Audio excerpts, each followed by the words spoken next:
Hello, good morning, student. So, today we are going to discuss our next chapter of history. The chapter name is Devotional Path to the Divine.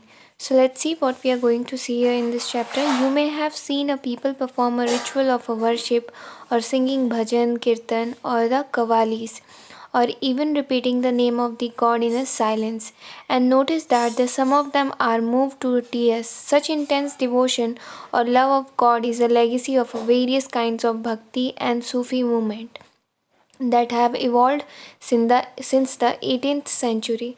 सो देखिए यहाँ पे basically आप देखने वाले क्या है, devotional मतलब भक्ति भावना में इतना ज़्यादा डूब जाना या जिस तरह से खुद को समर्पण करना भगवान की तरफ, और जिस तरह से ये डिवाइन है। तो बेसिकली यहाँ पे इस चैप्टर में हम पूरी भक्ति भाव के बारे में, किस तरह से कौन किस भगवान को पूछ रहा था, ये सारी चीज़ें इस चैप्टर में हम देखने वाले हैं। तो the idea of a supreme God, let's see what we have here. Before large kingdom emerged, different groups of people worshipped their own gods and goddess. As people were brought together through the growth of the town, trade and empire, new ideas began to develop. The idea that all living things pass through a countless cycle of birth and rebirth, performing god deeds and bad camp to be widely accepted. Similarly, the idea that all human beings are not equal even at the birth gained ground during this period. The belief that the social privileges came from birth in a noble family or a high caste was the subject of many learned text. अब देखिए यहाँ पे बताया गया है कि जो पहले लार्ज किंगडम हुआ करते थे, वो उसमें क्या होता था, डिफरेंट ग्रुप्स ऑफ पीपल जो थे ये अलग अलग भगवानों की क्या करते थे, पूजा करते थे। जैसे देवी हैं, देवताएं हैं, तो इनकी बहुत सारे लोग मिलके पूजा करते थे। ये एक नया आइडिया था जो कि डेवलप हुआ था उस समय किंगडम में। अब बेसिकली इन सारी चीज़ों का ये मानना था कि हम जो जीवन ले रहे हैं वो क्या है, कई सारे जन्मों के बाद हमारा बर्थ हो रहा है, फिर रीबर्थ भी हो रहा है। तो इन सारी चीज़ों को ध्यान में रखते हुए क्या किया गया इस पीरियड को में, मतलब और ये एक नया आइडिया ह्यूमन बींग्स में डेवलप हुआ कि मतलब ये जो प्रिविलेज मिला है हमें बर्थ का, ये नोबल है हमारी फैमिली के लिए, तो ये सब्जेक्ट है जिसे हमें लर्न करना है एज इन टेक्स्ट। तो ये सारी चीज़ें आई। तो अब हम देखेंगे बेसिकली ये क्या थी, क्यों थी, किस तरह से इस चीज़ों के बारे में लोग जो है और भी ज़्यादा सीरियस हुए। So many people were uneasy with such ideas and turned to the teaching of the Buddha or the Jains. अब देखिए कई सारे लोग जो थे इन आइडियाज़ के पीछे अनईजी थे कि टीचिंग ऑफ बुद्धा और जो जैन्स है, according to which it was possible to overcome a social differences and break the cycle of rebirth through the personal effort. अब कहीं ना कहीं ये जो चीज़ें थी कि हम कुछ एफ़र्ट करें तो ये सारे जो डिफरेंसेस है, ये जो साइकिल है रीबर्थ का, हम इसे ब्रेक कर सकते हैं। अब देखिए क्या थे वो। Other felt attracted to the idea of a supreme God who could deliver humans from such bondage or if approached with a devotion. This idea, advocated in the Bhagavad Gita, grew in a popularity in the early century of the Common Era. Now, Shiva, Vishnu, and the Durga as the supreme deities came to be worshipped through a elaborate ritual. At the same time, god and goddess worshipped in a different areas came to be identified with the Shiva, Vishnu, or Durga. In the process, the local myth legend became a part of the Puranic story. The method of worship recommended in the Purans were introduced into the local cults. Eventually, the Purans also laid down that it was possible for devotees to receive the grace of God regardless of their caste status, and the idea of bhakti became so popular that even Buddhist and the Jains adopted this belief. अब देखिए क्या हुआ, शुरू में जब माना गया supreme of God, तो विष्णु, शिवा और दुर्गा, ये जो भगवान थे, इनको सबसे ज़्यादा पूजा जाता था, इन्हें लेजेंड माना जाता था। तो इस तरह की सारी चीज़ें जो थी, ये सारी चीज़ें आई, और फिर धीरे धीरे ये पता चला कि बेसिकली ये जो पुराण्स है, ये कहीं ना कहीं क्या है, पॉसिबल जो डिवोटीज़ है जो रिसीव कर रहे हैं ग्रेस ऑफ गॉड रिगार्डलेस का स्टेटस, वही सारी चीज़ें ये बहुत ज़्यादा धीरे धीरे पॉपुलर होने लगी इन टर्म्स ऑफ, अगर हम बात करें बुद्धिस्ट्स की या जैन्स की, इन सारी चीज़ों। तो इन लोगों ने भी क्या किया, इस बिलीफ को अडॉप्ट किया। अ न्यू काइंड ऑफ भक्ति इन साउथ इंडिया, नारायणास एंड अलवारास। अब ये क्या है चलिए देखेंगे। The 7th to the 19th century saw the emergence of the new religious movement led by the Nayanaras, saint devoted to the Shiva, and Alvares, saint devoted to the Vishnu, who came from all the castes including those considered untouchable like the Puliyar and the Panaras. They were sharply critical of the Buddhists and Jains and preached ardent love of Shiva or Vishnu as the path of the salvation. They drew upon the ideals of the love heroism such as found in the Sangam literature, the earlier example of the Tamil literature composed during the early century of the Common Era. They blended them with the value of bhakti. The Nayanars and the Alvars went to the place to place composing exquisite poem and praised the deities earnished in the villages they visited and set them to a music. अब देखिए ये जो थे ये क्या करते थे basically जगह जगह जाके नए नए पोएम्स जो हैं या सॉन्ग जो है भक्ति गीत हैं ये भगवान के बारे में लोगों को गा के सुनाते थे। तो इस तरह से क्या होता था, इस चीज़ का प्रचार होता था। जैसे जो नायनार्स थे ये जो थे ये किनके भक्त हुआ करते थे, शिव भगवान के। और जो अलवार्स होते थे ये बेसिकली किनके भक्त होते थे, विष्णु भगवान के। Between the 10th and 12th century, the Chola and the Pandya king built a elaborated temple around many of the shrines visited by the saint poets, strengthening the links between the bhakti tradition and temple worship. This was also the time when their poems were compiled. Besides, the hagiographics or the religious biography of the Alvaras and the Nayanars were also composed. Today we use this text as a source of the writing history of the Bhakti tradition. अब देखिए कुछ कुछ चीज़ें जो हैं पुरानी जो हमें मिली है उन सारी चीज़ों से हमने क्या है कई कई नई सारी चीज़ें जो है बायोग्राफीज़ जो हैं वो डेवलप की हैं और भी सारी चीज़ों के बारे में हमने जाना है। कई सारे टेक्स्ट हमें मिले जो कि सोर्सेज ऑफ राइटिंग थे फ्रॉम हिस्ट्री ऑफ भक्ति ट्रेडिशन। अब हम देखेंगे फिलॉसफी एंड भक्ति। The Shankara one of the most influential philosopher of India, जो शंकरा थे ये एक बहुत बड़े इन्फ्लुएंसर थे, फ़िलासफ़र थे इंडिया के। Was born in Kerala in the 18th century और इनका जन्म केरला में हुआ था। He was an advocate of the Advaita और the doctrine of the oneness of the individual soul and the supreme God, which is the ultimate reality. He taught that the Brahman and the only ultimate reality was a formless and without any attributes. He considered the world around us to be an illusion or a maya and reached to the renunciation of the world and adoption of the path of knowledge to understand the true nature of the Brahman and the attain salvation. अब देखिए ये जो थे ये basically ये Brahmins क्या होते थे कि मतलब इन्हें अल्टीमेट रियलिटी के बारे में, फॉर्मलेस के बारे में, जो भी है एट्रीब्यूटरीज इनके बिना उन्हें जज करना, क्या इल्यूजन है, क्या माया है, इन सारी चीज़ों पे बेसिकली उनका रिसर्च चल रहा था। इस पे वो नॉलेज और अंडरस्टैंड रखते थे। इसका ट्रू नेचर जो ब्राह्मण का है ये वो जानना चाहते थे। Ramanuja born in Tamil Nadu in the 11th century, और रामानुजा जो है ये कहाँ पे तमिलनाडु में 11th सेंचुरी में इनका जन्म हुआ। Was deeply influenced by the Alvars, और ये काफ़ी ज़्यादा इन्फ्लुएंस्ड थे किनसे, अलवर्स से। According to him the best means to attaining a salvation was through the intense devotion to the Vishnu, और उनके हिसाब से जो बेस्ट मीन है साल्वेशन को, यानी हम कह सकते हैं जो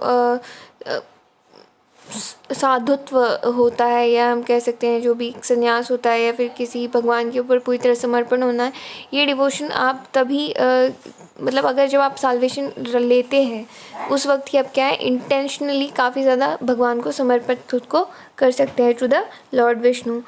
Vishnu in his grace helps to devotee to attain the bliss of union with him. अब देखिए जब आप भगवान को समर्पण करते हैं खुद को, तो विष्णु भगवान को, तो क्या होता है कई सारे ब्लेसिंग्स आपको जो है वो मिलते हैं।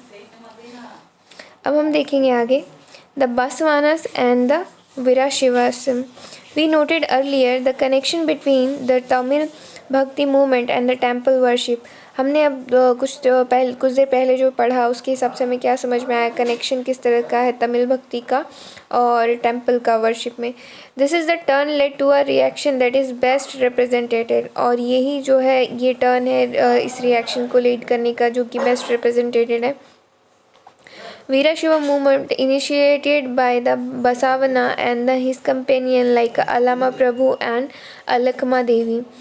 This movement began to the Karnataka in the mid 12th century, and the Veera Shivas argued strongly for the equality of all human beings and against a Brahmanical idea about caste and the treatment of women. They were also against all forms of ritual and idol worship. So basically ये क्या थे, इस तरह की जो idol worship और जिस तरह की कास्ट और रिचुअल की जाती थी, इन सारी चीज़ों की क्या थे, वो अगेंस्ट थे। इवन उन्हें जो जिस तरह से वुमन को ट्रीटमेंट दी जा रही थी, इसके भी खिलाफ थे कि मतलब प्रॉपरली अच्छी तरह से उनका ट्रीट किया जाए, अच्छी तरह से उनको वो हक मिले, इस चीज़ के वो क्या थे, सपोर्टर थे। Now we are going to see the saint of the Maharashtra. अब जो संत हैं महाराष्ट्र के, उनके बारे में हम देखेंगे। From the 13th to the 17th century, the Maharashtra saw a great number of sant poet whose song is simple Marathi continue to inspire people. अब देखिए, जो अगर 13th और 17th सेंचुरी की हम बात करें महाराष्ट्र की, तो यहाँ पे ग्रेट नंबर ऑफ संत यानी काफ़ी ज़्यादा संत, कवि, इन सारे लोगों की चर्चाएं की गई हैं। ये लोग मिले हैं यहाँ पे जिन, क्योंकि इन्होंने काफ़ी सारा सॉन्ग्स और बाकी की चीज़ें जो बनाई हैं वो मराठी में, और ये लोगों को काफ़ी ज़्यादा इंस्पायर की है। The most important among them were Jahashinwar, Namdev, Eknath and the Tukaram, as well as the women like Shakubai and the family of Chokha Mela who belonged to the untouchable Mahar caste. This regional tradition of Bhakti focused on the Vitthal temple in the Pandharpur as well as on the nation of the personal God residing to the heart of all people. These saint poets rejected all forms of the ritualism, outward display of the pity and the social differences based on the birth.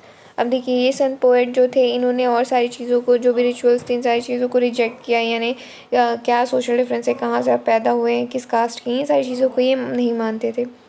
In fact, they even rejected the idea of renunciation and preferred to live with their families, earning their livelihood like any other person, while humbly serving a fellow human being in need.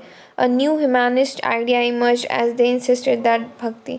अब देखिए, ये सारी चीज़ों में जो है इन्होंने ये इन्वॉल्व हुए, तो कहीं ना कहीं जो है अपनी फैमिली के लिए अर्न करना, उनकी ज़िंदगी के साथ उन्हें जीना, नॉर्मल जो एक आइडिया है इंसानियत का, ये इमर्ज हुआ और सारी चीज़ों को फॉलो किया गया बाय भक्ति। लेन sharing others pain, as the famous Gujarati sant Narsi Mehta said, they were Vaishnavas who understand the pain of others. इसमें इन्होंने बताया, जो एक फेमस गुजराती संत थे, उन्होंने कहा था वो वैष्णवा हैं जो कि एक पेन समझते हैं दूसरों का। अब हम देखेंगे Nath Panthis and the Siddhas and yogis. अभी कौन है, हम उनके बारे में जानेंगे। A number of religious group that emerge during this period criticize the ritual and the other aspects of the conventional religion and the social order using a simple logical argument. Among them were the Nathupanthis and the Siddhacharas and the Yogis. अब देखिए, कई सारी चीज़ें, number of religion के group के लोग जो हैं इमर्ज हुए, कई सारे पीरियड में क्रिटिसाइज़ किए गए, कई सारे रिचुअल्स को, एस्पेक्ट्स को। तो इन सारी चीज़ों में कई सारे लॉजिकल आर्ग्यूमेंट भी लगाए गए। इनमें से ही जो थे वो कौन थे, नाथपंथी, सिद्धाचरास और द योगीस थे। दे एडवोकेटेड अ रिनंसिएशन, और इन्होंने जो है रिनंसिएशन का बेसिकली पूरे वर्ल्ड में इसकी वकालत की।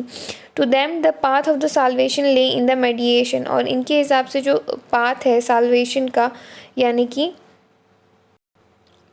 सो बेसिकली हम बहुत देर से साल्वेशन और रिनंसिएशन का पढ़ रहे हैं। तो देखिए, बेसिकली साल्वेशन का मतलब होता है मोक्ष प्राप्त करना, और रिनंसिएशन का मतलब है त्याग। तो ये जो चीज़ है कि भगवान को पाने के लिए या मोक्ष को पाने के लिए हमें दुनिया का त्याग करना होगा, इन सारी चीज़ों से बेसिकली इन्होंने लड़ा, इस सारी चीज़ की वकालत की है। To them, the path to the salvation lay in the meditation on the formless ultimate reality and the realization of the oneness with it. To achieve this, they advocated an intense training of the mind and body through practices like yogasanas, breathing exercise, and the meditation. This group became particularly popular among low caste, and their criticism of the conventional religion created the ground for a devotional religion to become a popular force in the northern India. और ये सारी चीज़ें क्या है, काफ़ी ज़्यादा popular हुई सभी के बीच में, और सभी ने इस चीज़ को काफ़ी अच्छे से, नॉर्दर्न इंडिया की अगर हम बात करें तो ये वहाँ पे सबसे ज़्यादा फोर्सली पॉपुलर हुआ। अब हम देखेंगे इस्लाम and Sufism. The Sant had much in common with the Sufis, so that it is believed that they adopted a many idea of each other. Sufis were Muslim mystics, and they rejected the outward religiosity and they emphasized a love and devotion to the God and compassion toward all fellow human beings. अब देखिए जो संत थे, basically ये क्या थे, संत और Sufis में काफ़ी सारी चीज़ें कॉमन थी। जिस तरह से वो भगवान में बिलीव करते थे या दूसरे आइडियाज़ में बिलीव करते थे, इन सारी तरह से क्या है, कहीं ना कहीं एक दूसरे से वो काफ़ी ज़्यादा एम्फेसिस थे और कंपैशनेट थे गॉड को लेके। Islam propagated a strict monotheism or submission to the one God, and in the 18th and 19th century, the religious scholars devoted to the different aspects of the holy law and the theology of the Islam. While the religion of the Islam gradually became more complex, Sufi provided it with the additional dimension that favored a more personal devotion to the God. The Sufis often rejected the elaborated ritual and codes of the behavior demanded by Muslim religious scholars. They sought a union with a God much as a lover seeks his beloved with a disregard for the love. Like the Sant poet and the Sufis too composed a poem expressing their feeling. अब देखिए जो संत और Sufis होते थे या poet होते थे, ये बेसिकली जो क्या करते थे, अपनी पोएम्स के थ्रू भगवान के लिए अपनी फीलिंग्स जो है ये एक्सप्रेस करते थे. And a rich literature in a prose including the anecdotes and the fables developed around them. Among the great Sufis of Central Asia were Ghazali and Rumi and Sadi. Like the Nathpanthis and Siddhas and Yogis, the Sufis too believe that the heart can be trained to look at the world in a different way. मतलब अब इनका भी यही मानना था, जैसे कि नाथपंथीज या सिद्धास या योगीस का कहना था कि दुनिया को हम दिल से, अपने दिल से एक जो है, अगर दिल को समझा ले, ट्रेन कर ले प्रॉपर्ली, तो एक अलग नज़रिए से हम उनसे क्या कर सकते हैं, देख सकते हैं. They developed elaborated method of training using zikr, और इन्होंने एक अलग मेथड निकाली ट्रेनिंग की, जिसे हम ज़िक्र कहते हैं. चांटिंग ऑफ अ नेम और अ सेक्रेट फार्मूला, बेसिकली किसी की नाम के मंत्र का उच्चारण करना और ये सारी चीज़ें. कंटेम्पलेशन, समा which is a singing, raqs which is a dancing, discussion of the parables, breath control, etc. Under the guidance of the master or peer, thus emerged the silsila of the spiritual genealogy of the Sufi teacher, each following a slightly a different method of the instruction and ritual practice. और basically क्या है, ये जो है पीर या जो भी masters होते थे उनके अंडर रह के ये सारी चीज़ें सीखते थे और उस चीज़ों को समझते थे और उसी तरह से उस सारी चीज़ों का क्या करते थे, प्रैक्टिस करते थे. A large number of Sufi from Central Asia settled in the Hindustan from the 11th century onward. The process was strengthened with the establishment of the Delhi Sultanate. When several major Sufi centers developed all over the subcontinent, the Chishti Silsila was among the most influential orders.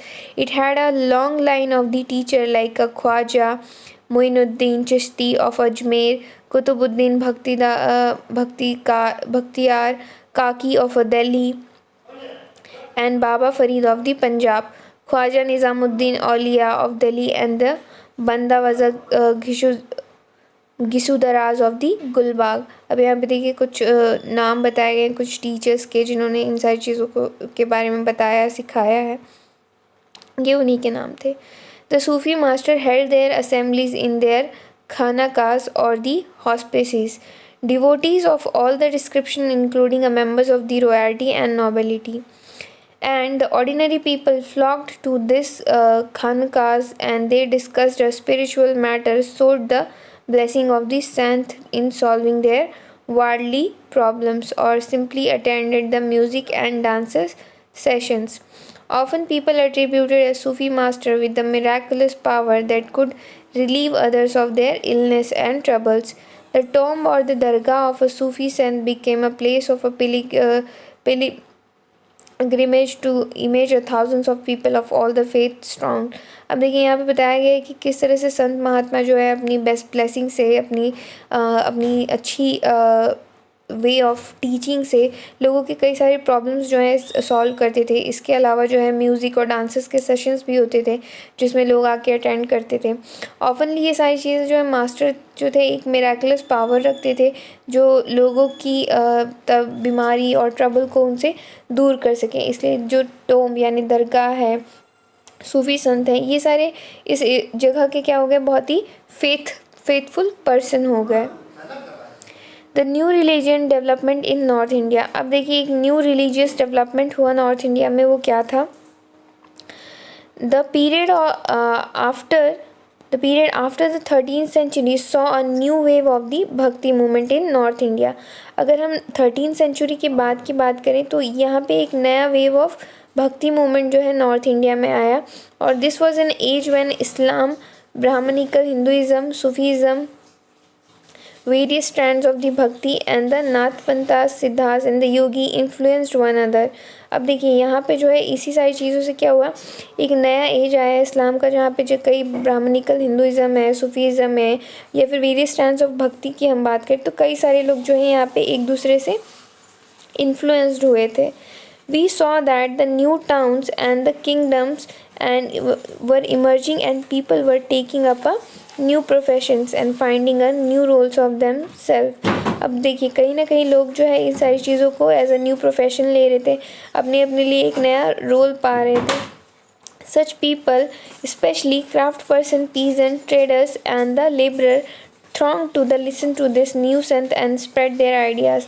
और जो लोग थे ये इन नए संत और नए महात्मा लोगों की बातों को काफ़ी गौर से सुनते थे और उनकी इस आइडिया को जो है वो काफ़ी अच्छे से समझते थे।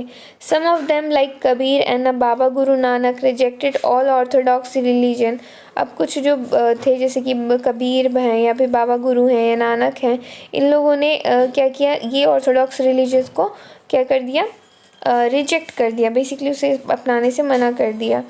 Others like a Tulsidas and the Surdas accepted existing belief and practice but wanted to make this accessible to all। और जैसे कि अदर्स की बात करें, तुलसीदास है, सूरदास है, इन्होंने एग्जिस्टिंग जो बिलीफ चल रहा था उसी की प्रैक्टिस को माना, बिलीव किया, पर इन सारी चीज़ों को बेसिकली वो सबके लिए एक्सेसिबल करना चाहते थे। Tulsidas conceived of a god in the form of Rama। Tulsidas composition the Ramacharitra written in the Awadhi, a language used in Eastern Uttar Pradesh. और देखिए जो तुलसीदास ने भगवान को माना था और इनका एक कंपोजिशन था जिसको रामचरितमानस के नाम से जानते हैं हम, ये एक अवधी लैंग्वेज में लिखी गई है जो कि उत्तर प्रदेश में बेसिकली यूज़ की जाती है। Is important both as an expression of his devotion and as a literature work. और ये जो है इसे एक भगवान की तरफ अपना समर्पण या फिर हम कह सकते हैं जो लिटरेचर वर्क है, इस वजह से इसका काफ़ी ज़्यादा यूज़ किया जाता है, इसे माना जाता है। Surdas was an ardent devotee of a Krishna. Surdas जो थे काफ़ी ज़्यादा कृष्ण भगवान के आर्डेंट डिवोटी थे, मतलब बेसिकली उन्हें बहुत ज़्यादा मानने वाले थे। His composition compiled in the Surya Sagar and the Saraswati and the Sohita Lahari expresses devotion। Also the contemporary was the Shankara Devi of Assam, late in the 15th century, who emphasized the devotion to Vishnu and composed of poems and plays in Assams। He began the practice of setting up a namgharas or the houses of the recitation and the prayer, a practice that continued to date। This tradition also included the sant like Dadu Dayal and Ravidas and the Mirabai. अब इस तरह का tradition जो है और भी संत लोगों ने अपनाया, उसे पूरा किया, जैसे कि दादू दयाल हैं, रविदास हैं, या हम मीराबाई जिसे कि हम जानते हैं जो कृष्ण भगवान की क्या थी, बहुत बड़ी दासी थी, उन्हें बहुत ज़्यादा मानती थी। Mirabai was a Rajput princess married into a royal family of Mewar in 16th century। और मीराबाई जो थी वो क्या थी, एक राजपूत प्रिंसेस थी जिनकी शादी एक बड़े ही राजघराने में हुई थी जो कि मेवाड़ के राजा थे in the 16th century। Mirabai became a disciple of Ravidas. और मीराबाई जो है बेसिकली शिष्य बन गई किनकी, रविदास की। A sant from a caste considered untouchable. वो एक ऐसे संत थे जो किस तरह की जाति से बिलोंग करते थे, अछूत जाति से बिलोंग करते थे। She was devoted to the Krishna and composed innumerable bhajans and expressing her intense devotion.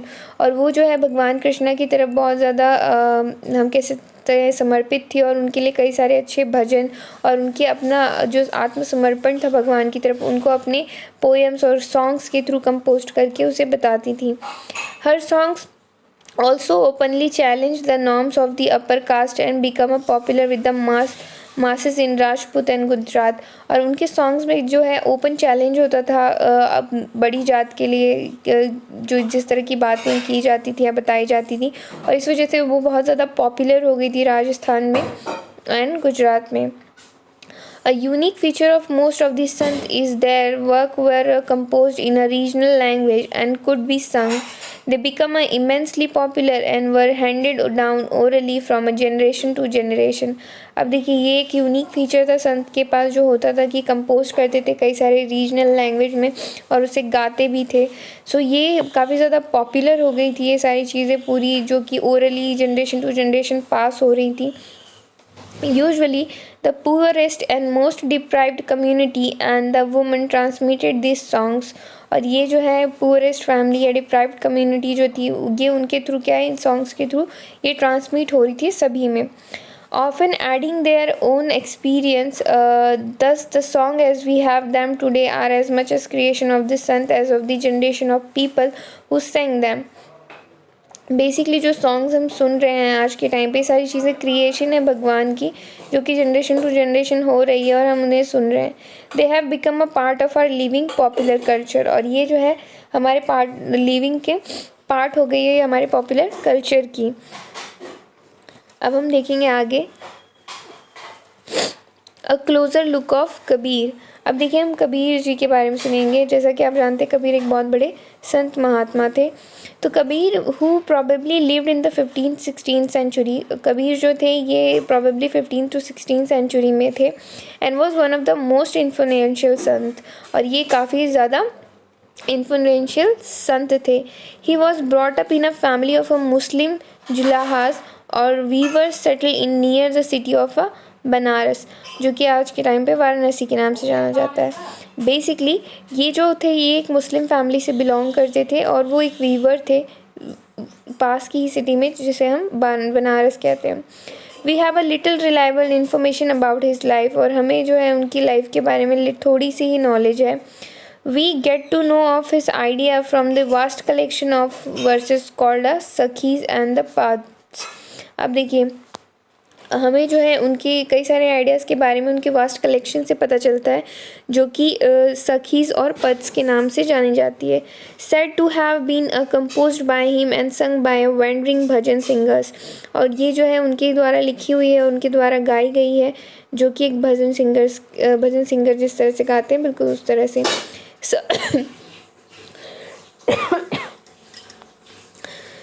Some of the were later collected and preserved in the Guru Granth Sahib, Panchwani and Bijak. और ये सारी चीज़ें कई बार कहीं दूसरी जगह से भी कलेक्ट करके प्रिजर्व करके रखी गई है, जैसे कि गुरु ग्रंथ साहब से, पंचवानी से या फिर बीजक से. In search of a true Lord. Basically अब देखिए यहाँ पे कबीर जी के बारे में थोड़ा बताया गया है जिसे हम पढ़ेंगे. Here is a one composition of Kabir. O Allah Ram present in all living beings, have a mercy on your servant O Lord. मतलब ये भगवान से प्रे करें कि हे भगवान जितने भी लोग जो जी रहे हैं उनके ऊपर क्या करें, अपनी दया भक्ति करें भगवान. Why bump your head on the ground? Why bath your body in a water? You kill and you call yourself humble, but your voices you conceal. अब देखिए लोग जो हैं आपके मंदिर में आके अपना सर फोड़ रहे हैं, आपको दूध से नहला रहे हैं, पानी से नहला रहे हैं, स्टिल आप क्या करें, उन्हें मार रहे हैं, फिर भी आप इतने हम्बल हैं कैसे.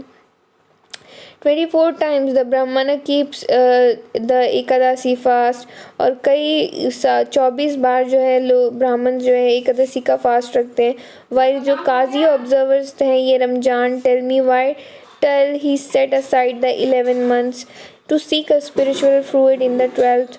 हरी dwells in the east. Basically उन्होंने क्या किया है इस पोएम में, भगवान से कई सारे क्वेश्चंस किए हैं कि भगवान कहाँ है, क्यों है, किस तरह से है. तो इस तरह से ये सारे आइडियाज़ जो है बेसिकली उन्होंने यहाँ पे शेयर किया है अपने पोएम के through.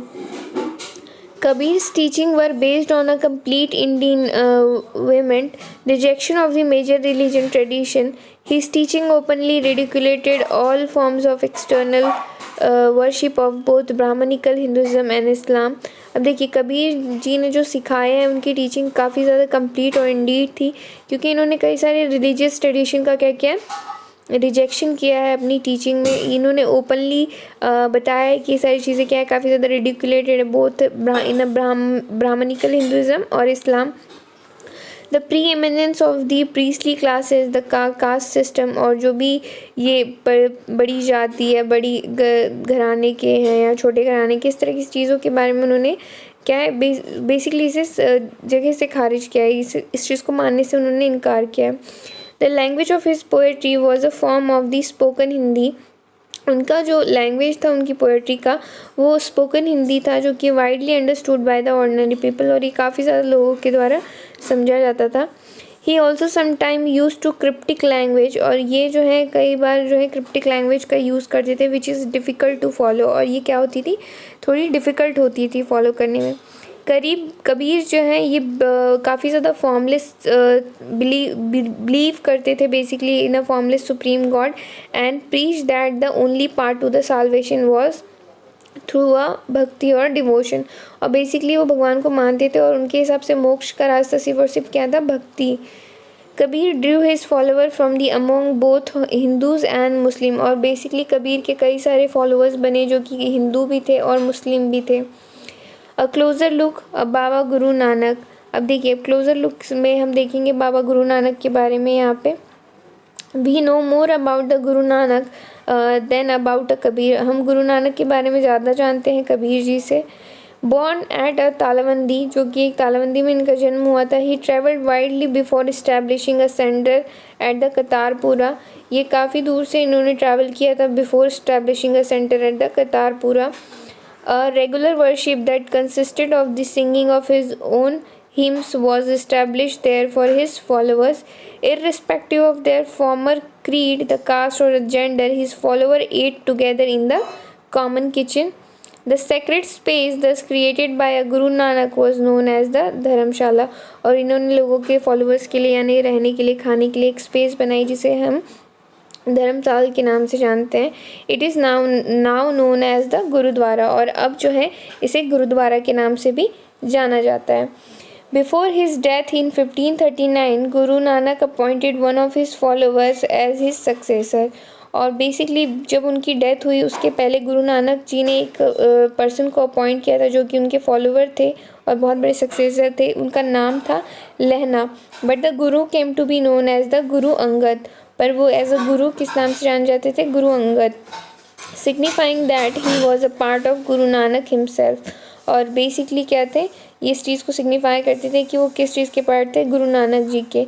Guru Angad compiled the composition of a Guru Nanak to which he added his own in a new script known as the Gurmukhi, और उन्होंने अपना एक न्यू स्क्रिप्ट ऐड किया था जिसे कि गुरुमुखी के नाम से जानते हैं। The three successor of the Guru Angad also wrote under the name of Nanak and all of their composition were compiled. अब देखिए जो ये सक्सेसर थे जिन्होंने नाम लिखा था गुरु नानक का, इन्होंने और भी सारी कंपोजिशन जो है उसमें कंपाइल्ड किए थे bye Guru Arjan in 1604. To this compilation were added to the writing of the other figure like a Sheikh Farid, संत कबीर अब इसमें देखिए कई सारे कंपाइलेशन जो थे वो ऐड हुए थे। वो किनके संत कबीर हैं, भगत नामदेव हैं, गुरु तेज हैं, तेज बहादुर हैं, ये सारे नाम इसमें ऐड हुए थे। In 1706 the compilation was authenticated by his son and the successor Guru Gobind Singh. और बेसिकली इसका कंपाइलेशन जो है 1706 में इसका किया गया, जो कि ऑथेंटिकेटेड किया गया by his son and the successor भी थे ये इसके, जो कि जिनका नाम था Guru Gobind Singh. It is now known as the Guru Granth Sahib, और इसे जो है अब हम गुरु ग्रंथ साहिब के नाम से भी जानते हैं। A holy scripture of the Sikh, ये क्या है, एक होली ग्रंथ है यानी पवित्र ग्रंथ है सिख का। The number of a Guru Nanak follower increased through the 16th century. अब जो फॉलोअर्स थे किनके, गुरु नानक जी के, वो 16th सेंचुरी से जो है क्या है वो बढ़ते चले गए. They belong to a number of a caste, but a trader, agriculturist, artisans and craftsmen predominated. अब बेसिकली देखिए वो कई तरह के कास्ट और दूसरी जगहों से बिलोंग करते थे. जैसे कुछ व्यापारी थे, कुछ कृषि करते थे, कुछ क्राफ्ट पर्सन थे. तो इस तरह से वो लोग थे.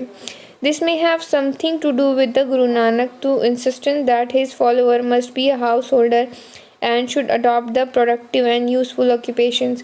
अब देखिए ये जो था ये कुछ तो था कि गुरु नानक साहब ये जितने भी थे ये कहीं ना कहीं हाउस होल्डर थे या किस तरह से किसी न किसी एक यूज़फुल ऑक्यूपेशन में थे. They were also expected to contribute to the general fund of the community of followers. और ये सब जो है मिलके कहीं ना कहीं अपनी कम्युनिटी के फॉलोअर्स के लिए कुछ कुछ जो है फंडिंग इकट्ठा करते थे, चैरिटी करते थे.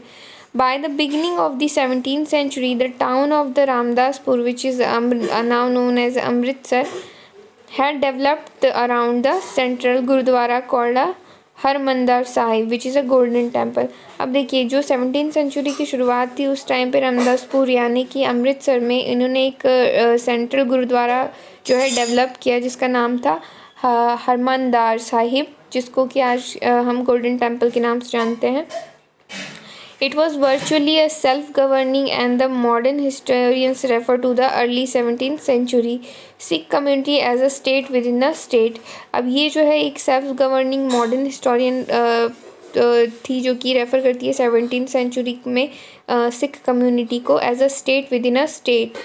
The Mughal emperor Jahangir looked upon them as a potential threat. और बेसिकली जो मुग़ल एम्परर थे उस समय जहांगीर, उनको ये क्या है एक एज अ पोटेंशियल थ्रेट समझ में आ रहा था, उनके लिए ये खतरा था. And he hoarded the execution of Guru Arjan इन 1606. और उन्होंने क्या किया, गुरु अर्जन का एग्जीक्यूशन यानी उन्हें मार डालने का ऑर्डर दिया. The Sikh movement began to get a politicised and in the 17th century a development which culminated in the institution of the Khalsa by Guru Gobind Singh in 1699. अब ये डेवलपमेंट जो है ये खालसा जो है इंस्टीट्यूशन बना bye Guru Gobind Singh in 1699. The community of the Sikh called the Khalsa पंथ. और ये एक कम्युनिटी है सिख की जिसे खालसा पंथ के नाम से जाना जाता है. और ये काफ़ी बड़ी ये एक पॉलिटिकल एंटिटी जो है ये बन गई है. The changing historical situation during the 16th and 17th century influenced the development of the Sikh movement. अब देखिए जो ये हिस्टोरिकल सिचुएशन थी 16th और 17th सेंचुरी की, कहीं ना कहीं इसने काफ़ी ज़्यादा इन्फ्लुएंस किया था डेवलपमेंट ऑफ सिख मूवमेंट का. The Guru Nanak had a huge impact on this development. और जो गुरु नानक जी थे उन पर ये जो है काफ़ी बड़ा इम्पैक्ट पड़ा था इस डेवलपमेंट का in the very beginning. And he emphasise the importance of the worship of one God. और तब उन्हें समझ में आया कि क्या कितना महत्व रखता है एक भगवान को पूजना. He insisted that the caste creed और a gender was irrelevant for the attaining liberation. और उनके हिसाब से ये उन्होंने इंसिस्ट किया कि कास्ट क्रीड और जेंडर जो है ये सारी चीज़ें इररिलेवेंट है बिल्कुल किसी भी लिबरेशन से. His idea of a liberation was not that of a state of inert bliss. और ये जो आइडिया था इनका ये इररिलेवेंट था for attaining a liberation. So now but rather than the pursuit of achieve a life with a stronger sense of the social commitment. He himself used to the terms of a naamdaan and the ishan for the essence of his teaching. और ये जो थे अपने लिए एक term use करते थे जो कि नामदान थी और स्नान थी जो कि टीचिंग की ही एक टर्म थी. Which actually meant right to worship. और यही एक्चुअली हमें वर्शिप का हक जो है इसका मतलब होता था. Welfare of the other and the purity of conduct. His teaching are now remembered as a naam japna, kirti karna and the vand chakna, which also underline the importance of a right belief and worship, honest living and the helping others. Thus, the Guru Nanak's idea of equality had a social and a political implication. This might partly explain the difference between the history of the follower of the Guru Nanak and the history of the follower of the other religion figure of the medieval centuries like Kabir, Ravidas and the Dadu, whose ideas were very similar to those of the Guru Nanak। और ये idea जो थी काफ़ी similar थी as Guru Nanak. अब देखिए Martin Luther के बारे में यहाँ पे कुछ चीज़ें बताएंगे जो हम पढ़ेंगे। The 16th century was a time of a religious ferment in Europe as well. One of the most important leader to the charges that took place within the Christianity was Martin Luther. Luther felt that the several practice in the Rome Catholic Church went against to the teaching of the Bible। और उन्हें ये लगने लगा basically कई सारी चीज़ें जो Bible में सिखाई जा रही है, पढ़ाई जा रही है क्रिश्चियनिटी के बारे में, ये क्या है, बाइबल से काफ़ी ज़्यादा अलग है उसकी टीचिंग से। He encouraged the use of the language of the ordinary people rather than Latin। और उन्होंने जो है एनकरेज किया नॉर्मल लैंग्वेज को यूज़ करने का लैटिन के अलावा। He translated the Bible into a German। Luther was the strongly opposed to the practice of the indulgence or making a donation to the church so as to gain a forgiveness from the sins। His writings were widely disseminated with the growing use of the printing press and many Protestant। Basically इन्होंने कई सारी चीज़ों का protest किया जो कि गलत हो रही थी या गलत तरह से सिखाई जा रही थी। आई होप ये चैप्टर आपको समझ में आ गया है। इनकेस अगर कोई डाउट है आपको इस चैप्टर को लेके तो आप मुझसे पूछ सकते हैं। बेसिकली इन ब्रीफ अगर हम कहें तो ये चैप्टर इस बारे में है कि भगवान को लेके जो भक्ति की जा रही थी या जिस तरह की चीज़ें होते आ रही थी आज से उस समय में, उन सारी चीज़ों में कई सारी खामियां थी। कई तरह से लोग जो है एक इस्लाम को, सूफीज़म को या नाथपंथी को लेके जो जिस तरह का चीज़ें लोगों के बीच फैला रहे थे या बता रहे थे, उन सारी चीज़ों में क्या गलतियाँ थी, कई लोगों ने उन गलतियों को किस तरह से ओवरकम करके नई नई चीज़ें बताई, समझाई, उन सारी चीज़ों के बारे में यहाँ पे बताया गया है। ये जो है कि डिवोशनल पाथ जो है भगवान मोक्ष प्राप्ति का किस तरह से था, क्या क्या करना है जो बताया गया और जिस तरह से चेंज हुआ, ये सारी चीज़ों में किस किस तरह की चेंजेस आई, यही इस चैप्टर में बताया गया है। तो आई होप ये चैप्टर आपको समझ में आ गया है। इस चैप्टर के वीडियो के साथ साथ आपको इसके क्वेश्चन आंसर भी मिल जाएंगे। Thank you for the day.